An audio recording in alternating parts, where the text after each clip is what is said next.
Deep breath. Deep breath. Take a deep breath. I need a deep breath. It's time to talk about the group of death. Group G. Oh no. Germany, Portugal, Ghana, the United States of America. Oh boy, this... I'm feeling good about it because we play Ghana first. I'm talking about us as the U.S. Yep. Then we play Portugal. We'll get a tie. We'll beat Ghana. Got 4 points heading into the Germany game. Goal difference, we'll figure it out. Maybe we only lose 1-0 in that one. I will say this about the Germans. Who's playing up top for them?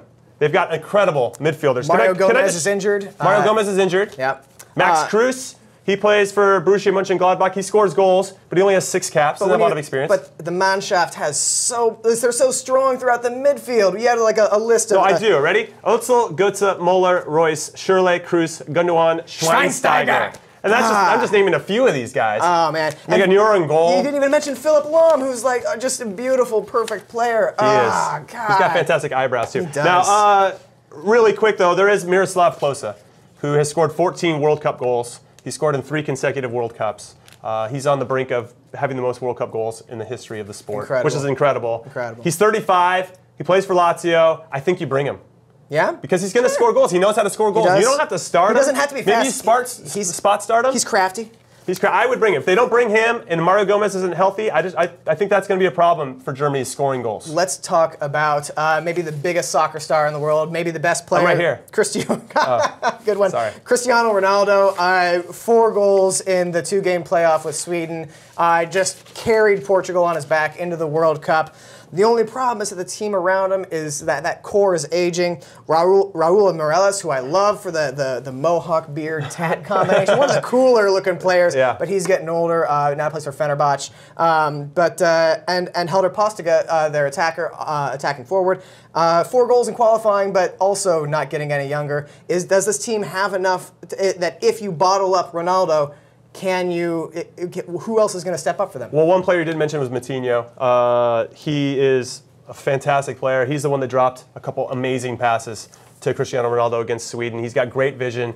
And when you partner somebody with his ability and skill and can see things before they happen, it just allows Cristiano Ronaldo to make those great runs. When he makes those runs without the ball, he's so good. It's so good. And I don't think people appreciate how much talent he has in that side of the game. Because that's just thinking about things before they happen. And so with the combination of Moutinho and Ronaldo, everything's on those 2 guys' shoulders. They got Pepe in the back slicing and dicing people. So they're going to make it tight. I was really impressed with Portugal's maturity throughout their playoff with Sweden. I thought they handled it very well. They handled the pressure, and they're going to be tough to beat. They did. Speaking of tough to beat, in that the United States has never done it, Ghana, their strength is their amazing midfield. Asamoah of Juventus, Kevin Prince-Boateng of Schalke, Michael Essien, of course, the Chelsea star. Like, this is just a fantastically phenomenal, exciting, electric team to watch. But they're not without weaknesses. They have some weaknesses, again, in the back, with their goalkeeper, too, who's a good shot stopper, doesn't hold on to a lot, so I think we can expect a mistake or 2 from him. Hopefully the U.S. can exploit that and take advantage. But like you said, the players you mentioned, they've got some really talented guys. They're going to be hungry to beat the U.S. again. They know they can beat the U.S. They have a lot of confidence with that. So they're a bit of an X factor. If they're playing at full strength, if they're healthy, if they're in good form, we're still talking about something that's happening in 6 months, then I like what they're going to do and their chances. But I'm kind of hoping that they, they need a big drop a step on a grenade. They need a big output from their striker too, Asamoah Gyan, who of course missed the penalty kick in extra time that would have sent him past Uruguay in the last World Cup. But let's be homers. Let's talk about the United States of America.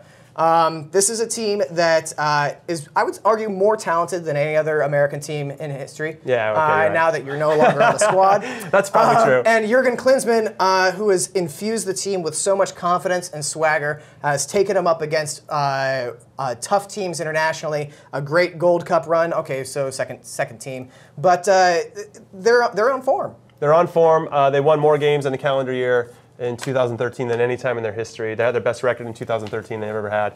They've beaten Italy in Italy.